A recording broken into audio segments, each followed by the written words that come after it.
Ki khubor ka Batesi TV. Ka umdi basnyam bat penjaslian. Rupa Premium Meghalaya.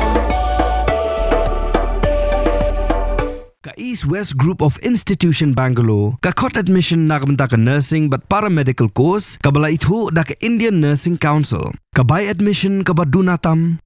But she's pa percent ka jinyokam. Pila ru ban apply da ka education loan.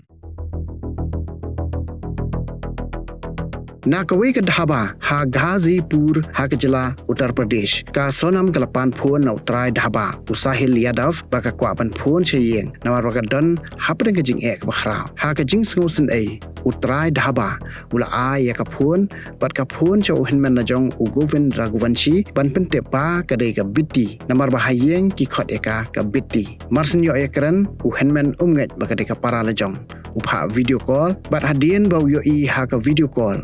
Kendit bat namar ba Sonam ke syambek bat kam nang keren syu govern ula keren ya Utrai Dhaba dak baong syu type bet ha Google ya ka kerteng Sonam Raghuvanshi men setep lut bat ya ka hang tu kum taw la bu ya ka phone bat phone pulet no ban shimeka de hang ni bagi pulet gi ban bat ya ka Sonam bat namar bala don case tupa kum bayo jingtep na ki pulet Meghalaya ki bla pha jingtep shakleng ki police station ha ki jila ba fer tang syu tep ya ka kerteng ka Sonam kila pentep ki pulet ka Meghalaya bat kila का नहीं उस समय वो सिर्फ रो रही थी फुट के रो रही थी कि भैया मैं यहाँ पे हूँ और ढाबे पे हूँ मैंने वो ढाबे वाले से बात करी उससे बात नहीं करी मैंने ढाबे वाले से बात करी कि भैया इस केस को तुम सिर्फ सोनम रघुवंशी गूगल पे लिखोगे पूरा केस खुल जाएगा आप सिर्फ इसको नजदीकी थाने में विश्वास हो उसने बोला मैं अकेला हूँ तो मैंने सब चीजें अरेंज करके 2-4 थाने में फोन लगाया और मैंने पुलिस को वहाँ भेज के उनको अरेस्ट करवाया उससे 2-4 बार मेरी बात हुई थी अगर उसमें कोई नहीं मुझे